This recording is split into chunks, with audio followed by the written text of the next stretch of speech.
Some pretty big lights here, but I wanted to show you my setup, okay? These are mostly brassicas, kale, cabbage, etc. And they started off in flats, kind of like that. But I just want to show you what I have here. This is actually an, see, this is a bottle that I cut in half and then stuck the dirt in. And whenever I pour the water in, if there's any excess, it goes down into the bottom and then is slowly sucked up by the plant. But the thing you need to know about repurposing and using these bottles is that the roots love it. You see that? It's got roots coming out of it already. This is beautiful. This is a kale plant, and I tend to like to put my plants like that. So these are mostly peppers and eggplants, tomatillos and ground cherries. They're all nightshades. You see them here, different kind, white bell peppers. An interesting kind over here called a habanada, which is like a habanero, but doesn't have any heat. So the heat value is nada, so they call it a habanada. Lipstick peppers are smaller than bells, and so you get more of them, which I like. There's my tomatillos, and the ground cherries are really, really tiny, and they're just popping up. If you've never had ground cherries, you really should try them. They're good. And over here we have this flat over here is all tomatoes. You'll see some little ones and big ones. You'll see the ones over here are pretty tall. Those are beefsteak coming right along. And I have quite a few varieties. Okay, I have Azoika, Rutgers, Opalka, Tiny Tim, 42-day tomato, and I have a little miscellaneous section here for onesies and twosies that I had, and they seem to be coming up as well. But the interesting thing for the 42-day tomatoes and the Tiny Tim tomatoes is they're very small plants, probably about a foot to 18 inches high. And they're cherry tomatoes, but they don't grow tall at all, so I'm going to grow them in containers and give them away to some people that want to learn how to garden. A lot of them I'll probably give to kids.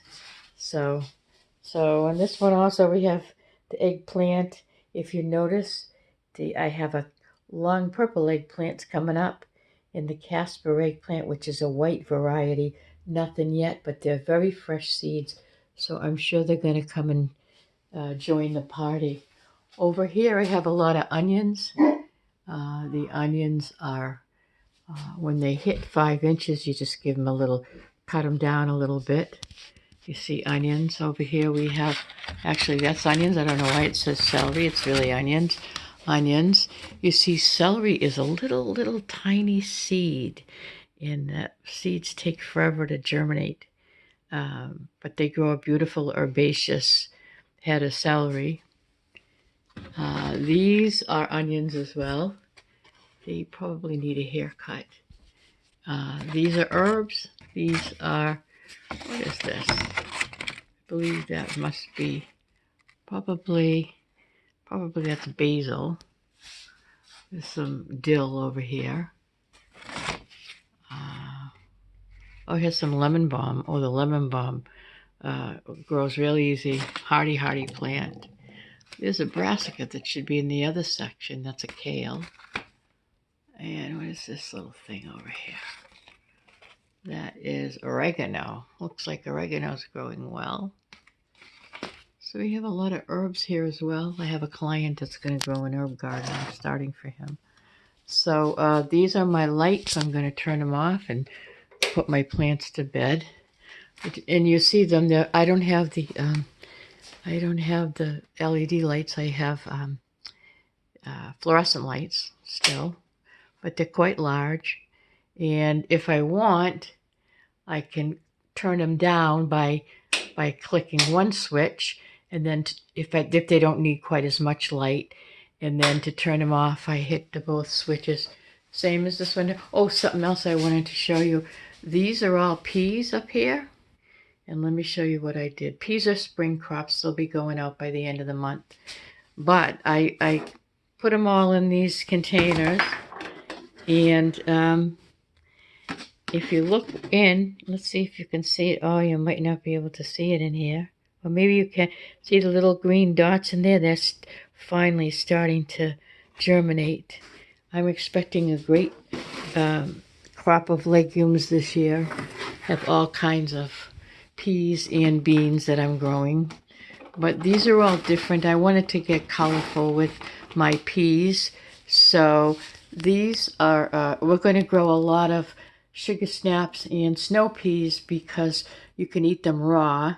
And Lisa wants to eat them raw. So just snack on them. Here's sugar snap peas over here. And right here are mammoth snow peas. And the snow peas are actually smaller than the snap peas. These are potted peas, the ones that you shell, but they're purple, so that should be interesting.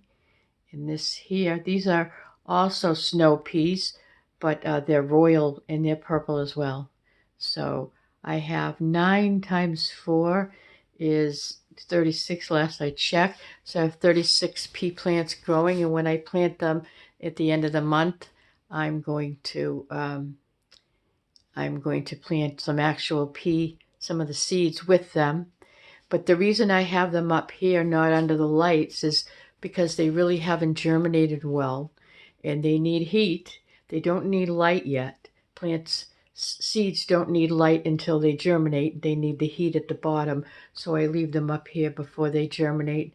And some of them have, as you can see, but they're very, very tiny. So probably tomorrow I will move them all under the lights. So that's what I got going on here.